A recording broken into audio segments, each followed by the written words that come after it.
This trip, focused on science, Captain Vernon Moore gives students a chance to take the helm and learn the basics of navigation. You have to turn to the right, turn to the left, straight ahead.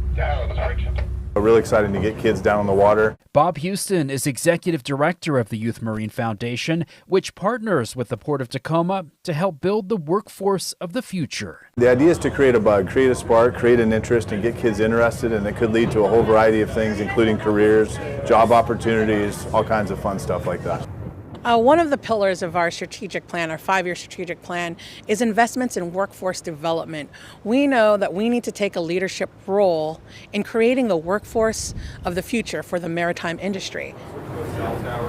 This boat thing is like one of the best experiences that has really come to like an opportunity for me. Quentin Tomakami is impressed by all the wildlife. One time we got to see some dolphins and orcas just kind of like flying out of the water. For Ayla McCary, learning aboard the Doolin Rogers has her focused on the future. It's kind of like just reaffirming the fact that yes, this is what I want to do, and I love being out on the water and just surrounded by the water, the sky, the nature.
Good morning. I would like to call to order the Pierce County Council Rules and Operations Committee meeting for April 14th, 2025. Time is 10 a.m. And if the clerk could please call the roll. Councilmember Denson. Here. Councilmember Herrera. Here. Councilmember Hitchin. Here. You have 3 members present. With 3 members, we have a quorum. We have our normal agenda for rules and operations with one piece of legislation. Are there any updates, changes, corrections? Seeing none, we'll consider the agenda approved. There are no minutes today, so we will go to item number 5, which is approving the meeting schedule for next week. Ms. Long.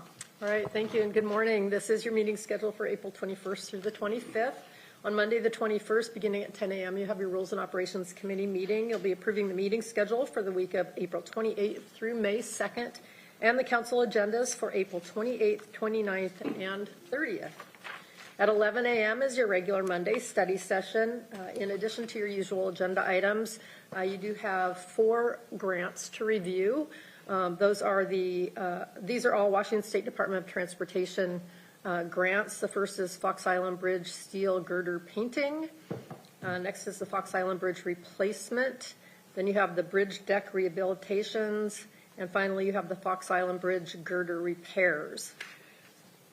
At 1:30 on Monday is a Community Development and Environment Committee meeting. You have 2 presentations on that agenda. The first is Sustainability 2030 Implementation Progress. That will be presented by Ryan Dix from Planning and Public Works. And then you have the Electric First Policy Implementation. That will be with several Planning and Public Works staff, or facility staff, excuse me. On Tuesday, April 22nd, beginning at 9:30, you have an Economic and Infrastructure Development Committee meeting. There is 1 proposal, and you have 2 presentations on that agenda. The proposal is R 2025-141. This is identifying street lighting and other neighborhood traffic projects for funding pursuant to Ordinance 2023-44 S2, which is the biennial budget, and requesting the county engineer to review and authorize said projects. This has a May 6th final hearing date. Next on your agenda is a presentation on permitting improvements, and that will be with Planning and Public Works staff. And then you have permitting efficiency panel, and that will be with a variety of individuals listed on your agenda. At noon is your regular Tuesday study session. Nothing in addition to your usual agenda items so far. And at 3 p.m. is your regular council meeting. For other meetings, the Performance Audit Committee meeting, the regular meeting on Wednesday, April 23rd at 10 has been canceled. So Wednesday afternoon, you do have 1 meeting at 1:30, and that's the special meeting of the Flood Control Zone District Board of Supervisors. And that is your meeting schedule for April 21st through the 25th. Thank you. Are there any questions on the meeting schedule? Vice Chair for a motion. Chair, move approval of a meeting schedule for the week of April 21st through 25th, 2025. It's been moved and seconded. We approve the meeting schedule for April 21 through the 25th, 2025. Any further discussion? All those in favor say aye. Aye. Aye. Any opposed? Motion carries. Thank you very much. That brings us to item number 6, which is approval of our council agenda for April 22nd, 2025. Ms. Long. Thank you. This is your council agenda for the regular meeting on April 22nd. We'll start with your consent agenda. You have 1 item for introduction and scheduling, and that's R 2025-143. This is confirming Errol Soli as the Director of the Department of Emergency Management. Did I say that right? RL Soli. But RL. Okay. RL. Thank you. RL. This has a final council action date of May 6th. Under final action, you have 2 resolutions. The first is R 2025-140, and this is confirming the reappointment of 1 existing member to the Graham Land Use Advisory Commission. And the other is R 2025-142, and this is confirming the reappointment of 2 existing members and just 2 existing members to the Pierce County Parks and Recreation Citizens Advisory Board. You do have, you'll see listed the 4 grants that we just mentioned for final pending the discussion the previous day in study session. Moving to section 7, proclamations. You have 2 proclamations on this agenda. The first is of the council and executive designating April 26th as Domestic Violence Awareness Day in Pierce County, and that was requested by council members Hitchin, Ayala, Denson, and Yambe. The next is a proclamation designating May 2025 as Juror Appreciation Month in Pierce County, and that was requested by council members Kruger and Denson. You have 2 resolutions under Section 8 on this agenda. The first is R 2025-129, and this is initiating an evaluation of 96th Street East from SR 162 to the Puyallup River Bridge for potential reduction of the speed limit and the implementation of traffic calming measures, requesting recommendations back from the county engineer. This received a due pass recommendation on April 8th by the Economic and Infrastructure Development Committee. Number 2 is R 2025-138. This is setting the date of an evening District 5 council meeting, and that will be Monday, June 30th at 6 p.m. at the Franklin Pierce Performing Arts Center, and that's in Tacoma. And that one is for final. Moving to Section 9, ordinances. You have 1 item here, and that's O 2025-508. This is amending Title 1, Title 2, Title 8, Chapter 1304, and 17C10. These are for updates and clarifications. These are non-development regulations. This was heard in the Community Development and Environment Committee on April 7th and received a due pass recommendation. Those are your agenda items for the regular council meeting on April 22nd. Thank you, Ms. Long. Are there any questions on the 22nd's agenda? Seeing none, I will entertain a motion. Chair, I move to approve the council agenda for April 22nd, 2025. It's been moved and seconded that we approve the council agenda for April 22nd, 2025. All those in favor say aye. Aye. Any opposed? Motion carries. Thank you, everybody. That brings us to item number 7, Proposal O 2025-510. Can the clerk please read? Proposal number O 2025-510, an ordinance of the Pierce County Council removing the county's voluntary participation in the federal E-Verify program by repealing Pierce County Code sections 2.106.022, application of E-Verify requirements, 2.106.025, enforcement of E-Verify contract terms, 3.08.105, E-Verify, and 3.20.050, participation in E-Verify, amending section 2.106.20, definitions, and setting an effective date. Thank you. Ms. Long to introduce.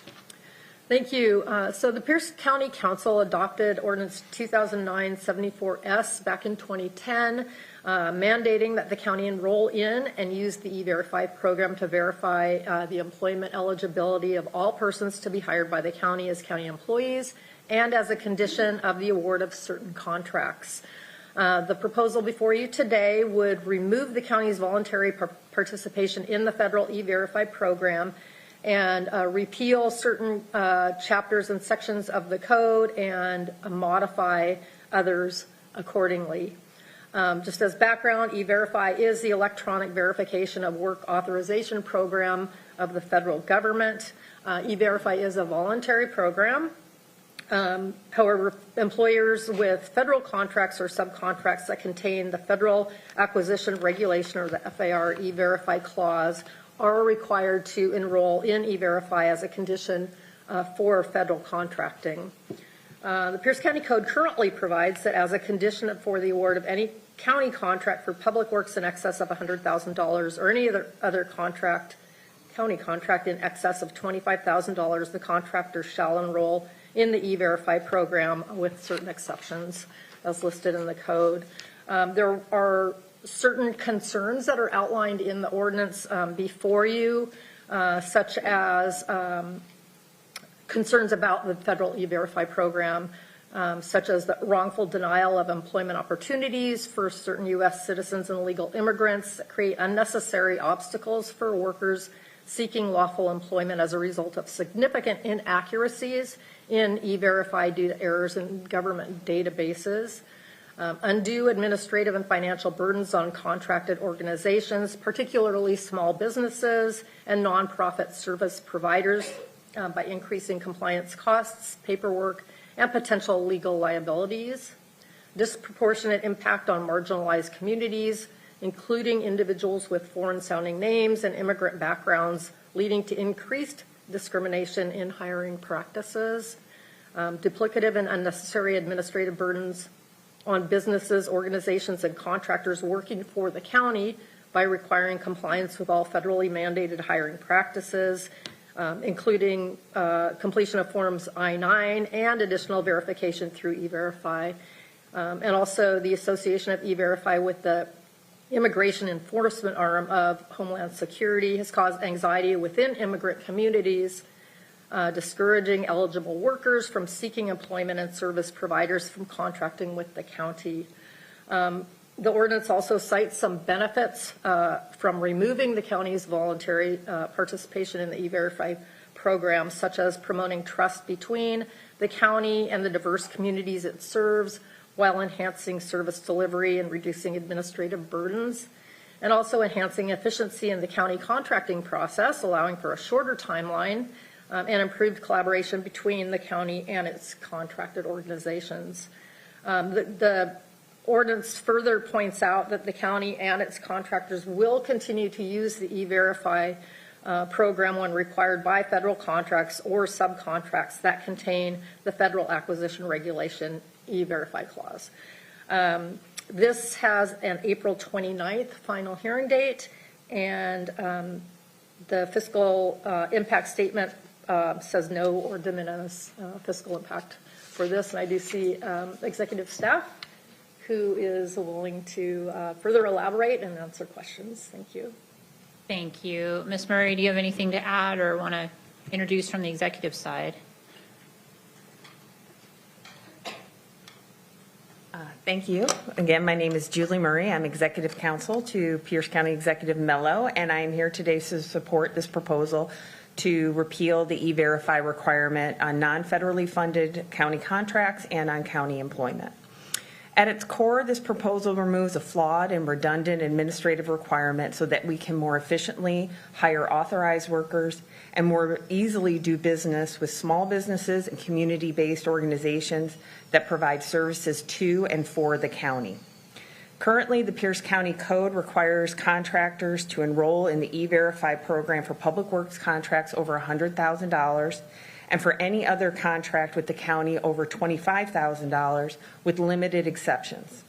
Since this requirement was imposed, we have heard firsthand the challenges it creates for small businesses contracting with the county. As one of the few jurisdictions that mandates this requirement, it often comes to us as a surprise to daycare providers, shelter outreach providers, on-call electricians, trail designers, any business that does business with Pierce County. These businesses often operate without a dedicated human resource department, leaving the burden of compliance and training on the demands on the small business owners themselves. Despite this, they find a way to meet this requirement in order to work with the county and to continue to give back to their community. Even though the E-Verify program is a free software program, it is not without a cost. A 2008 Bloomberg report stated that small businesses spend on average $127 per hire to comply with E-Verify. That includes staff training, lost productivity and from employee downtime, and the cost of resolving tentative non-confirmations. And that's when the system tells you that that person may or may not be lawfully able to work. Removing the E-Verify requirement will give these resources back to those small businesses, allowing them to grow their business, support their employees, or to serve Pierce County residents. E-Verify is not just costly, it's also inaccurate. It relies on government databases that often contain outdated and incorrect information. Errors like misspelled names, hyphenated last names, or name changes can trigger tentative non-confirmations. These errors can delay or deny employment to U.S. citizens and legal immigrants who are fully authorized to work. The Government Accounting Office itself in the federal government found that tentative non-confirmations are approximately 20 times more likely to affect foreign-born workers than those born in the U.S., not because of their immigration status, but because of system flaws. This increases the risk of discrimination, delays, and lost work opportunities for for people with foreign-sounding names or immigrant backgrounds. Pierce County itself is home to 11% foreign-born residents. That's approximately 100,000 Pierce County residents that may be subjected to this risk. Resolving a tentative non-confirmation requires contacting agencies like the Department of Homeland Security or the Social Security Administration. As the Social Security Administration faces office closures and layoffs in the name of efficiencies, fixing these errors is likely to become even more difficult, putting more strain on contractors doing business with the county and people who want to be employed with the county. It's important to remember that E-Verify is duplicative. Federal law already requires employers to complete the Form I-9 to verify employment eligibility. Adding an extra layer for verification through E-Verify creates another bureaucratic hurdle without adding any meaningful value. E-Verify's connection to federal immigration enforcement cannot be ignored. We do not want uncertainty or fear to discourage eligible individuals from pursuing job opportunities with the county or providers from partnering with the county. Recognizing and addressing this concern is important as it aligns with our values of inclusivity and community. The executive believed that Pierce County is stronger when everyone feels safe, welcome, and valued. So in conclusion, E-Verify requirement for non-federally funded contracts creates more problems than it solves. It slows down hiring, it imposes avoidable costs, duplicates existing federal requirements, and does not support our community values. With that, I ask you to support the proposal. Thank you. I will look to my colleagues to see if anyone has questions.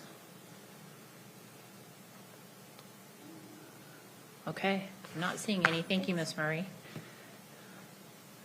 Do you have a question or a comment? No, I was going to make a motion. I got to do a public hearing first, but I really appreciate it. So I would like to open this up for a public hearing on proposal O 2025-510. We don't have members of the public in chambers, but we do have people in chambers. So just want to check. Do you have any? There you go. So we'll call in chambers first. Never sure which hat we're wearing when we come in. So I think I'm wearing both, actually. There you go. Good morning, Madam Chair and Council. Helen McGovern. My position with the county is Interim Director of Human Services, but I'm going to have a public hat and a private hat on for a moment. In 2009, the city of Lakewood had the honor of being the first city in Pierce County to bring E-Verify into people's lives, and I was on the council at the time and opposed to it. Opposed to it because, having been a small business owner, I know how difficult it is to find qualified people, and I know the impact on the people who want employment if they get refused from E-Verify and they spend at least 30 or 45 days or longer being able to find a job and be reemployed, and especially with you because now they have that check mark by their name. To me, it was one of those things, a burden that we didn't need to put on folks. It was one of those things, just because you can doesn't mean you should, which I tell my children all the time. And I asked them to put my name through the system to see what would happen, and I bounced out. I bounced out because somewhere along the line, and I found out it was with the assessor treasurer's office, and I own property, in one of the times they input my name, they put a space between the C and the G. So when I type it in, and as it should, no space, I bounced out. I was not employable. And that happens over and over and over again. And now with my Pierce County hat on, I have had the honor of being here since January the 6th. Having been a provider, I know how difficult contracting is with the city, with the county of Pierce. And one more thing that delays it even 5 more days, 10 more days, or in some cases 60 more days, is actually inexcusable. And we have providers who are now making the decision to, because ethically they're opposed to it and because of the extra steps, do they come to the county for the much needed funding, or do they look elsewhere? And I think in support of our citizens and our providers that we need to support eliminating E-Verify. And as was stated, we already have a step that's in process that does exactly the same thing. Thank you. Thank you for your comments. We will go online. Mr. Minesberry. Yes, Madam Chair. For any members of the public who wish to provide comments on proposal number O2025-510, press the raise hand icon on Zoom or star 9 on your telephone keypad.